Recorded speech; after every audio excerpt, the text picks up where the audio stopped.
Good morning class 11th बच्चों, हम आपका चैप्टर कवर कर रहे थे केमिकल इक्विलिब्रियम। और केमिकल इक्विलिब्रियम में हमने पढ़ा था कि केमिकल इक्विलिब्रियम होता क्या है, what is equilibrium and equilibrium involving in physical changes. जो फिजिकल चेंजेस होते हैं उनमें इक्विलिब्रियम कैसे होता है, क्या कहते हैं उसको, और उसके एग्जाम्पल हमने किए थे। अब बच्चों आपका चल रहा था केमिकल इक्विलिब्रियम। और केमिकल इक्विलिब्रियम क्या होते हैं? केमिकल इक्विलिब्रियम वो इक्विलिब्रियम जो केमिकल चेंजेस में इन्वॉल्व होते हैं उन्हें हम क्या कहते हैं? Chemical equilibrium. तो सबसे पहले हमने केमिकल इक्विलिब्रियम में हमने की थी टाइप ऑफ केमिकल रिएक्शन, जिसमें हमने सबसे पहले किया था रिवर्सिबल रिएक्शन। क्या होती है रिवर्सिबल रिएक्शन? जो दोनों डायरेक्शन में चलती हैं, in forward direction as well as in backward direction, उसे हम क्या कहते हैं? रिवर्सिबल रिएक्शन कहते हैं। रिवर्सिबल रिएक्शन वो होती है जो फॉरवर्ड डायरेक्शन में भी प्रोसीड हो रही होती है और एट द सेम टाइम वो बैकवर्ड डायरेक्शन में भी प्रोसीड होती हैं। उन्हें हम क्या कहते हैं? रिवर्सिबल रिएक्शन कहते हैं। किससे रिप्रेजेंट करते हैं रिवर्सिबल रिएक्शन को? डबल साइडेड एरो से रिप्रेजेंट करते हैं। क्या होती है रिवर्सिबल रिएक्शन? जब आपके रिएक्टेंट आपस में रिएक्ट करके प्रोडक्ट फॉर्म करते हैं और सेम टाइम पर आपके प्रोडक्ट भी आपस में रिएक्ट करके वापस से क्या फॉर्म कर रहे होते हैं? रिएक्टेंट फॉर्म कर रहे होते हैं। उन्हें हम क्या कहते हैं? रिवर्सिबल रिएक्शन कहते हैं। ठीक है। और बच्चों एक पॉइंट और कि रिवर्सिबल रिएक्शन जो होती है उसमें आप इक्विलिब्रियम तो अटेन कर सकते हैं, लेकिन वो रिएक्शन कभी भी कंप्लीट नहीं होती। क्यों? क्योंकि जैसे ही रिएक्टेंट प्रोडक्ट फॉर्म करते हैं वैसे ही प्रोडक्ट भी आपस में क्या रिएक्ट करके क्या फॉर्म कर रहे हैं? रिएक्टेंट फॉर्म कर रहे हैं। तो कंसंट्रेशन रिएक्टेंट की भी और प्रोडक्ट की भी क्या रहती है? इक्वल रहती है। ना तो रिएक्टेंट ही खत्म होते हैं, फिनिश होते हैं, कंप्लीटली रिएक्ट कर पाते हैं आपस में, और ना ही प्रोडक्ट ही आपस में रिएक्ट करके कंप्लीटली क्या बना पाते हैं? रिएक्टेंट। क्या हो रहा होता है? रिएक्टेंट प्रोडक्ट फॉर्म कर रहे होते हैं और प्रोडक्ट रिएक्टेंट फॉर्म कर रहे होते हैं। सो नेक्स्ट आता है बच्चों नेचर ऑफ केमिकल इक्विलिब्रियम। क्या होता है नेचर केमिकल इक्विलिब्रियम का? First point is equilibrium can be achieved from either direction. क्या मतलब है बच्चों इस पॉइंट का? इसका मतलब है कि इक्विलिब्रियम आप किसी भी डायरेक्शन से अटेन कर सकते हैं। अगर आपने इनिशियली रिएक्टेंट लिया है तो रिएक्टेंट आपस में रिएक्ट करके प्रोडक्ट फॉर्म करेंगे, और अगर आपने इनिशियली क्या लिया है? प्रोडक्ट लिए हैं, तो वो आपस में रिएक्ट करके क्या फॉर्म करेंगे? रिएक्टेंट फॉर्म करेंगे। अगर आपने इनिशियली क्या लिए हैं? रिएक्टेंट, तो वो आपस में रिएक्ट करके क्या फॉर्म करेंगे? प्रोडक्ट। और अगर आपने इनिशियली क्या लिया है? प्रोडक्ट, तो वो रिएक्ट करके क्या फॉर्म करेंगे? रिएक्टेंट। सो आप कुछ भी ले सकते हैं, रिएक्टेंट भी ले सकते हैं पहले और प्रोडक्ट भी ले सकते हैं। सो आपका जो इक्विलिब्रियम है, इक्विलिब्रियम हम किसी भी डायरेक्शन से अटेन कर सकते हैं, अचीव कर सकते हैं। नेक्स्ट है equilibrium is dynamic in nature. बच्चों मैंने आपको कल भी बताया था इक्विलिब्रियम जो होता है स्टैटिक नहीं होता। कैसा होता है? नेचर में डायनामिक होता है। डायनामिक का क्या मतलब है? ऐसा नहीं होता कि इक्विलिब्रियम स्टेट अगर अचीव हो गई आपकी, तो ना तो रिएक्टेंट और प्रोडक्ट कुछ भी डिसोसिएट नहीं हो रहा है, नहीं। क्या होता है? रिएक्टेंट आपस में रिएक्ट करके प्रोडक्ट फॉर्म कर रहे होते हैं और प्रोडक्ट आपस में रिएक्ट करके रिएक्टेंट फॉर्म कर रहे होते हैं। क्योंकि क्या होता है इक्विलिब्रियम स्टेट? इक्विलिब्रियम स्टेट वही तो होती है जहां पर रिएक्टेंट की कंसंट्रेशन प्रोडक्ट की कंसंट्रेशन की क्या होती है? बिल्कुल इक्वल। सो कैसा होता है? तो इक्वल होने का मतलब ये नहीं है कि वो जो आपका कंटेनर है जिसमें आपने रिएक्शन मिक्सचर को ऐड किया है कि उसमें कोई भी रिएक्शन ही नहीं हो रही है। इसका मतलब होता है कि आपके रिएक्टेंट प्रोडक्ट भी फॉर्म कर रहे होंगे और प्रोडक्ट वापस में रिएक्ट करके रिएक्टेंट भी फॉर्म कर रहे होते हैं। अब catalyst can change the rate of reaction. Third point is, देखो बच्चों कैटलिस्ट, आपको पता है कैटलिस्ट क्या होते हैं? कैटलिस्ट होते हैं जो रिएक्शन की रेट को चेंज कर देते हैं, उन्हें हम क्या कहते हैं? कैटलिस्ट। अगर आपने रिएक्शन मिक्सचर में पॉजिटिव कैटलिस्ट ऐड किया है तो पॉजिटिव कैटलिस्ट क्या करेंगे? रिएक्शन की रेट को इंक्रीज कर देंगे, और नेगेटिव कैटलिस्ट क्या करेंगे? नेगेटिव कैटलिस्ट रिएक्शन की रेट को कम कर देंगे। सो किसी भी रिएक्शन मिक्सचर में अगर आप कैटलिस्ट ऐड कर रहे हैं तो क्या होता है? वो कैटलिस्ट उस रिएक्शन की रेट को चेंज कर देगा, या तो वो उसे बढ़ा देगा, इंक्रीज कर देगा, या फिर वो उसे डिक्रीज कर देगा। नेक्स्ट है बच्चों equilibrium can be observed by constancy of some observable properties like color, pressure, concentration, temperature, etc. equilibrium को बच्चों आप ऑब्जर्व भी कर सकते हैं। कैसे? या तो आपको रिएक्शन के बाद क्या होगा, इक्विलिब्रियम को आप ऑब्जर्व भी कर सकते हैं। कैसे ऑब्जर्व कर सकते हैं, या तो आपको रिएक्शन के बाद कुछ जैसे ही रिएक्शन स्टार्ट होनी शुरू होगी क्या होगा, आप कोई पर्टिकुलर कलर ऑब्जर्व कर सकते हैं, जो रिएक्शन का प्रेशर है वो चेंज हो जाएगा, और आपको पता है कॉन्सेंट्रेशन भी चेंज हो जाएगी। क्यों, क्योंकि इनिशियली क्या होगा, रिएक्टेंट आपस में रिएक्ट करेंगे, तो जब रिएक्टेंट आपस में रिएक्ट करेंगे तो क्या होगा, रिएक्टेंट की कॉन्सेंट्रेशन कम होगी और प्रोडक्ट की कॉन्सेंट्रेशन इंक्रीज होगी। लेकिन कुछ टाइम बाद आपके प्रोडक्ट भी रिएक्टेंट फॉर्म कर रहे होंगे, तो कॉन्सेंट्रेशन चेंज भी आप उसमें ऑब्जर्व कर सकते हैं। एंड टेम्परेचर, रिएक्शन एक्सोथर्मिक भी हो सकती है एंड एंडोथर्मिक भी हो सकती है। एंडोथर्मिक अगर आपकी रिएक्शन है तो क्या होगा, रिएक्शन मिक्सचर का टेम्परेचर इंक्रीज होगा, क्योंकि आपका रिएक्शन मिक्सचर क्या करेगा, हीट को ऑब्जर्व करेगा। और अगर रिएक्शन एक्सोथर्मिक है सो रिएक्शन मिक्सचर जो है आपका सिस्टम का टेम्परेचर कम होगा। क्यों, क्योंकि हीट सिस्टम से बाहर आ रही होगी। सो क्या होता है बच्चों, इक्विलिब्रियम आप ऑब्जर्व कर सकते हैं by constancy of some observable properties like pressure, temperature, colour, concentration etcetera. Next है बच्चों, equilibrium can be affected by changing factors like pressure, temperature, concentration etcetera. वैसे तो हम इस पॉइंट को ली-चैटलियर प्रिंसिपल में भी करेंगे। ली-चैटलियर प्रिंसिपल आप करोगे तब आप अच्छे से समझोगे कि कैसे प्रेशर बढ़ाने पर या प्रेशर कम करने पर रिएक्शन फॉरवर्ड डायरेक्शन में जाती है और बैकवर्ड डायरेक्शन में जाती है।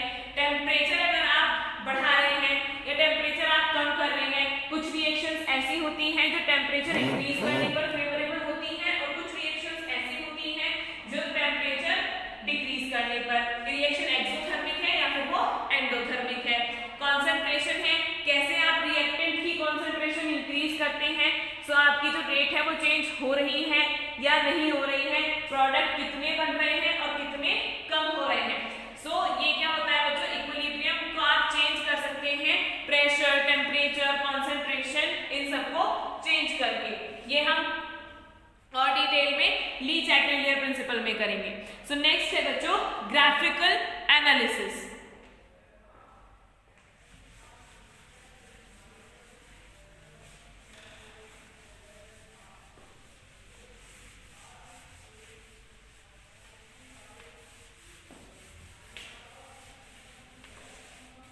ग्राफिकल एनालिसिस, ग्राफ की फॉर्म में आप कैसे रिप्रेजेंट करेंगे इक्विलिब्रियम को। तो सबसे पहले आता है बच्चों, दो आपके ग्राफ होते हैं, concentration versus time and rate versus time.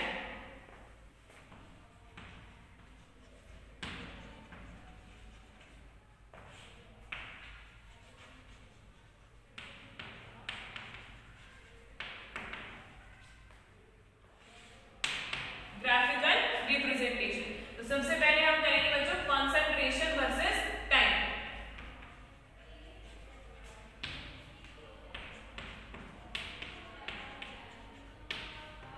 Concentration versus time graph क्या है, सबसे पहले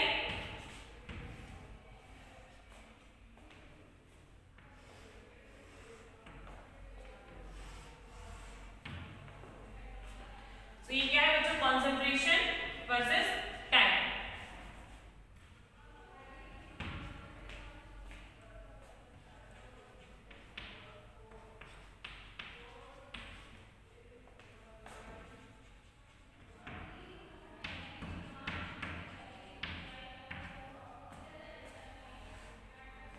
सो देखो बच्चों, सपोज करो ये आपका कोई क्या है, रिएक्टेंट है, रिएक्टेंट की कॉन्सेंट्रेशन है और प्रोडक्ट की कॉन्सेंट्रेशन है। सो ये क्या है, रिएक्टेंट, और आपकी रिएक्शन स्टार्ट हुई है और रिएक्टेंट क्या फॉर्म करे हैं इनिशियली, प्रोडक्ट। सो रिएक्टेंट की कॉन्सेंट्रेशन क्या होगी, डिक्रीज, एंड प्रोडक्ट इनिशियली क्या है, जीरो। सो प्रोडक्ट की कॉन्सेंट्रेशन क्या होगी बच्चों, इंक्रीज होनी स्टार्ट होगी। सो कुछ टाइम बाद आप क्या ऑब्जर्व करेंगे, कुछ टाइम बाद आप ऑब्जर्व करते हैं कि रिएक्टेंट की जो कॉन्सेंट्रेशन है वो किसके इक्वल है, प्रोडक्ट की कॉन्सेंट्रेशन के बिल्कुल इक्वल है। सो जहां पे रिएक्टेंट की कॉन्सेंट्रेशन प्रोडक्ट की कॉन्सेंट्रेशन के क्या हो जाएगी, इक्वल, सो वहां पर क्या होगा बच्चों, इक्विलिब्रियम अचीव। सो ये क्या होगी,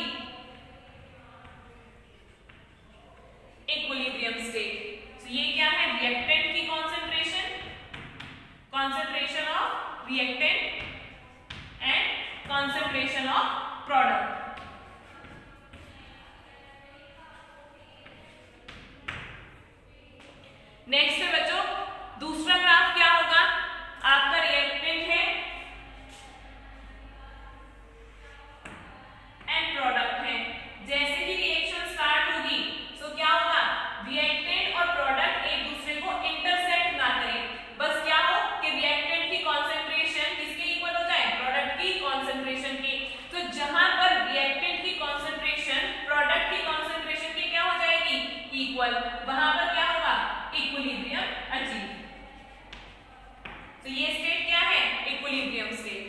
नेक्स्ट इज थर्ड ग्राफ है बच्चों, अगर आपके रिएक्टेंट की कॉन्सेंट्रेशन प्रोडक्ट की कॉन्सेंट्रेशन के बिल्कुल इक्वल हो जाए और लाइफ टाइम कॉन्सेंट्रेशन सेम रहे और रिएक्शन ऐसे ही चलती रहे, तो जहां पर रिएक्टेंट की कॉन्सेंट्रेशन प्रोडक्ट की कॉन्सेंट्रेशन के बिल्कुल सेम हो जाएगी, वहां पर क्या होगा, इक्विलिब्रियम अचीव। तो ये बच्चों तीन ग्राफ है। अब आप यहाँ पर देखो बच्चों, आप यहाँ पर क्या कह सकते हैं, क्या यहाँ पर इक्विलिब्रियम अचीव होगा? नहीं, यहाँ पर इस स्टेट पर इक्विलिब्रियम अचीव नहीं होगा। क्यों? क्योंकि यहाँ पर रिएक्टेंट की कॉन्सेंट्रेशन प्रोडक्ट की कॉन्सेंट्रेशन के सेम तो है लेकिन कांस्टेंट नहीं है, वो अगले ही सेकंड क्या हो रही है, चेंज हो रही है। सो इसलिए क्या होगा, यहाँ पर रिएक्टेंट और प्रोडक्ट की कॉन्सेंट्रेशन सेम तो हो जाएगी लेकिन कांस्टेंट नहीं होगी, तो इसलिए आप क्या कहोगे कि इस पॉइंट पर इक्विलिब्रियम अचीव नहीं होगा। कब आप कह सकते हैं कॉन्सेंट्रेशन वर्सेस टाइम ग्राफ में? जब देखो बच्चों, कॉन्सेंट्रेशन वर्सेस टाइम ग्राफ में जब आपकी रिएक्टेंट की कॉन्सेंट्रेशन एंड प्रोडक्ट की कॉन्सेंट्रेशन क्या रहेगी, सेम, और क्या रहनी चाहिए बच्चों, कांस्टेंट।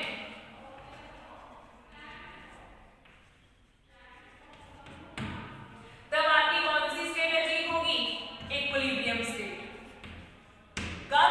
जब concentration of reactant and concentration of product same भी होगी और वो क्या हो जाएगी, कांस्टेंट भी हो जाएगी। तो ये है बच्चों concentration versus time graph. Next is rate versus time graph.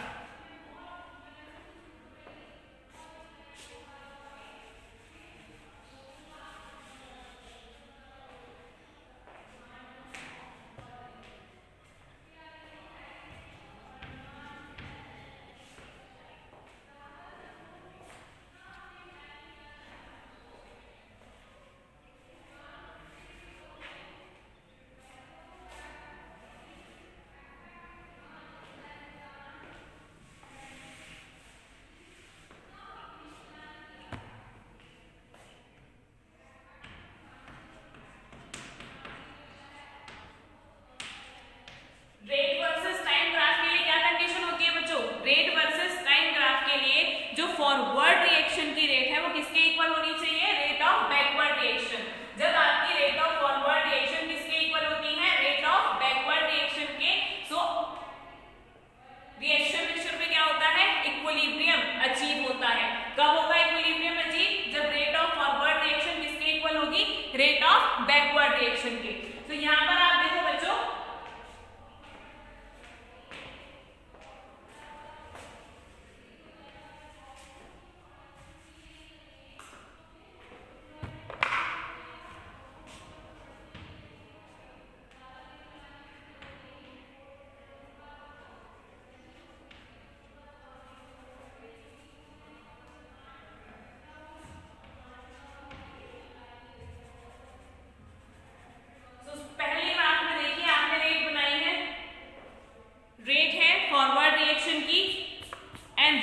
Backward reaction की, रिएक्टेंट आपस में रिएक्ट कर रहे हैं और क्या फॉर्म कर रहे हैं, प्रोडक्ट फॉर्म कर रहे हैं। सो आप पहली रिएक्शन देखो, पहला ग्राफ देखो, पहले ग्राफ में क्या है,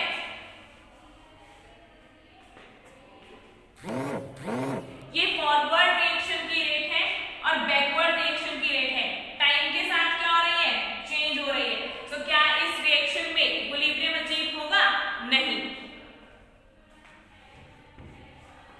दूसरी रिएक्शन है बच्चों, इसमें फॉरवर्ड रिएक्शन की रेट है और बैकवर्ड रिएक्शन की रेट है, रिएक्टेंट आपस में रिएक्ट करके क्या बना रहे हैं, प्रोडक्ट। रेट जो है रिएक्शन की क्या हो रही है, टाइम के साथ चेंज। आपको पता है कंडीशन ही क्या होती है रेट और टाइम ग्राफ के बीच में, कि क्या होना चाहिए, फॉरवर्ड रिएक्शन की रेट बैकवर्ड रिएक्शन की रेट के क्या हो जानी चाहिए, equal.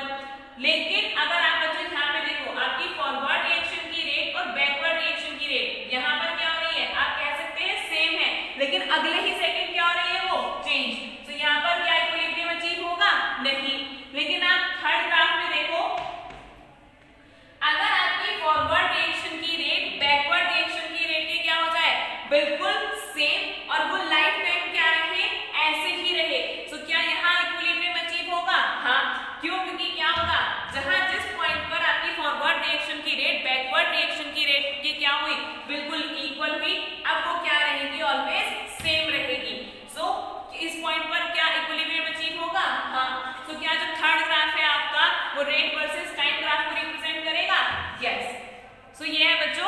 Versus time graph.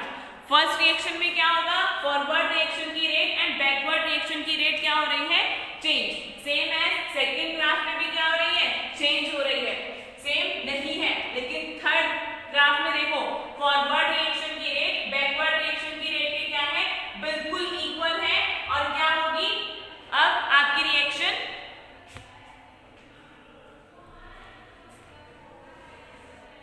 Particular time के लिए हमेशा के लिए आप कह सकते हैं फॉर लाइफ टाइम इसी रेट पर चलेगी, क्योंकि यहाँ पर क्या है देखो फॉरवर्ड रिएक्शन की रेट बैकवर्ड रिएक्शन की रेट के बिल्कुल सेम है। सो ये क्या है, रेट वर्सेस टाइम ग्राफ।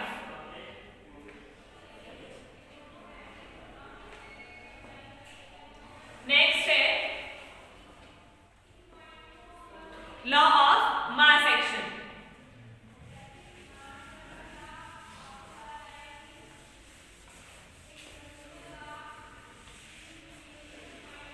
क्या होता है बच्चों law of mass action,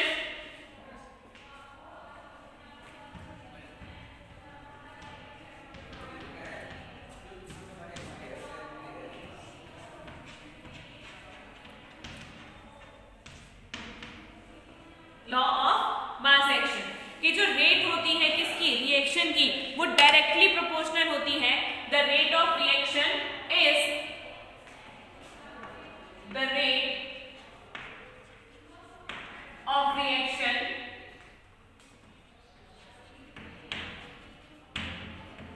is directly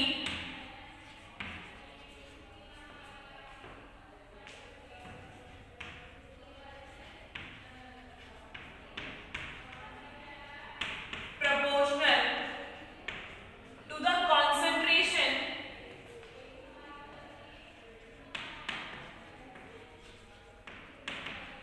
of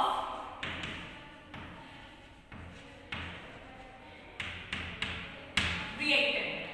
ए जो रेट होती है रिएक्शन की वो डायरेक्टली प्रोपोर्शनल होती है किसके, टू द कॉन्सेंट्रेशन, और आप क्या कह सकते हैं product of concentration of reactant to the power of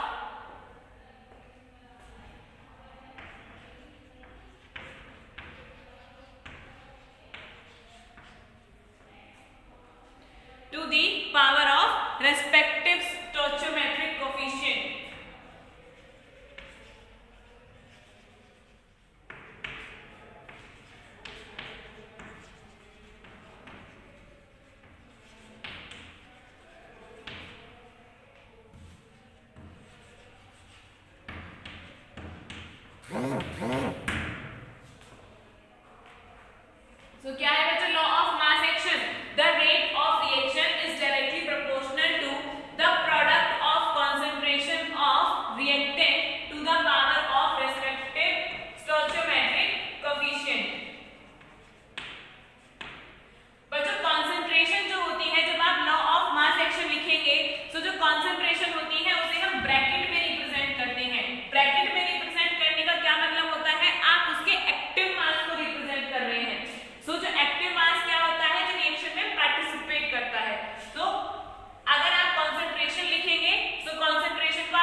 same as अगर आप बैकवर्ड रिएक्शन की रेट निकालते हैं, so rate of backward reaction directly proportional होगी किसके? अब यहाँ पे रिएक्टेंट कौन है बच्चों? बैकवर्ड डायरेक्शन में क्या हो रहा है? प्रोडक्ट आपस में रिएक्ट करके क्या बना रहे हैं? रिएक्टेंट। सो यहाँ पर रिएक्टेंट क्या है बैकवर्ड रिएक्शन के लिए? सी एंड डी। सो किसके डायरेक्टली प्रोपोर्शनल होगी? Concentration of C and concentration of D. किसी भी रिएक्शन के लिए देखो बच्चों, अगर आप प्रोपोर्शनैलिटी का साइन हटाते हैं, तो जब आप प्रोपोर्शनैलिटी का साइन हटाएंगे तो उसकी जगह क्या लगाते हैं? हम कोई भी कांस्टेंट लगाते हैं। सो ये है equilibrium constant for forward reaction. इसे हम क्या कहते हैं? Equilibrium constant for forward reaction. तो यहाँ क्या आएगा? अल्फा एंड बी की पावर बीटा।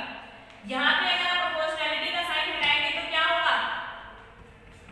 बैकवर्ड रिएक्शन के लिए ये है equilibrium constant for backward reaction, C की पावर गामा एंड D की पावर डेल्टा। और आपको पता है जब कोई भी रिएक्शन क्या अचीव करती है? इक्विलिब्रियम अचीव करती है। सो किसी भी रिएक्शन के इक्विलिब्रियम अचीव करने के लिए क्या होना चाहिए? फॉरवर्ड रिएक्शन की जो रेट है वो किसके इक्वल होनी चाहिए? बैकवर्ड रिएक्शन की रेट। सो एट इक्विलिब्रियम क्या होगा? इक्विलिब्रियम पर फॉरवर्ड रिएक्शन की जो रेट होगी किसके इक्वल होगी? बैकवर्ड रिएक्शन की रेट के। So at equilibrium rate of forward reaction will be equal to rate of backward reaction. So forward reaction की rate Kf equals to A की power alpha and B की power beta equals to Kb C की power gamma and D की power delta. So यहाँ से अगर आप Kf upon Kb अगर निकालें तो क्या होगा? Concentration of product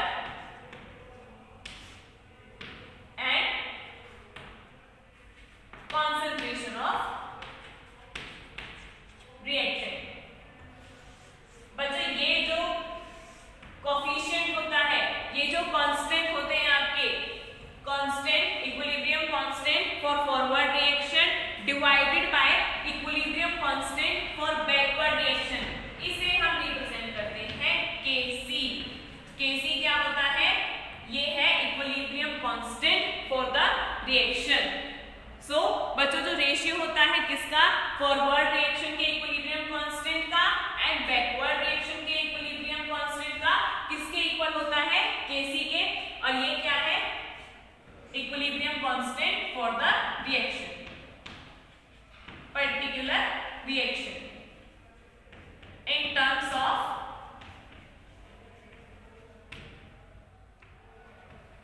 concentration.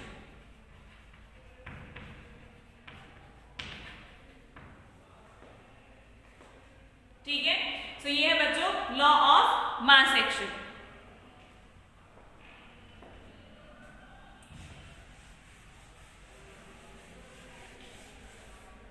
So equilibrium constant Kf upon Kb के इक्वल होता है और किसके इक्वल होता है? Product of concentration of product and product of concentration of reactant with their respective stoichiometric coefficient. Next is different type of equilibrium constant. कितने type के equilibrium constant होते हैं?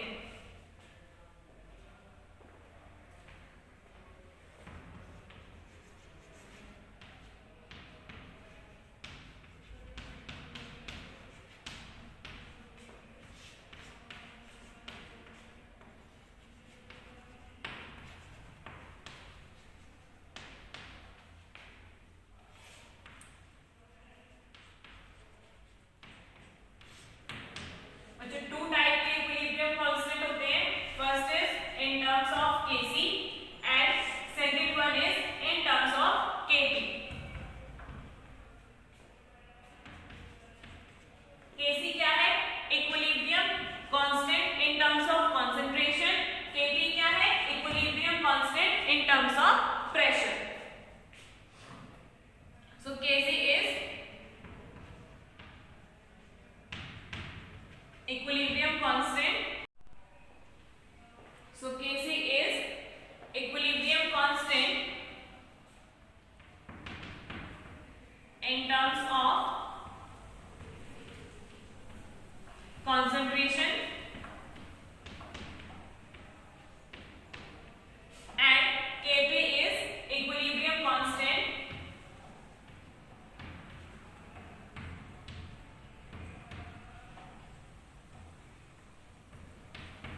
in terms of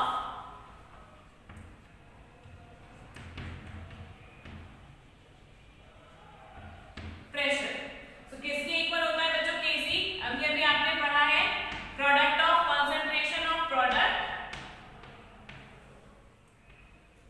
and product of concentration of reactant. Kp किसके equal होता है? Kp equal होता है partial pressure of A, partial pressure of C and partial pressure of D, partial pressure of A and partial pressure of B with their respective stoichiometric coefficient. So Kc होता है बच्चों equilibrium constant in terms of concentration and Kp होता है equilibrium constant in terms of pressure. जब आप Kp use करते हैं तो आप concentration ना यूज करके क्या यूज करते हैं? पार्शियल प्रेशर यूज करते हैं. जब आप Kc टर्म का यूज करते हैं तो आप कंसंट्रेशन यूज करते हैं.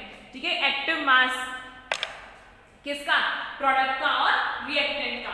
तो ये है बच्चों आज के आपके topics, nature of chemical equilibrium, graphical representation in terms of concentration versus time and rate versus time. Third है आपका law of mass action, equilibrium constant and different type of equilibrium constant.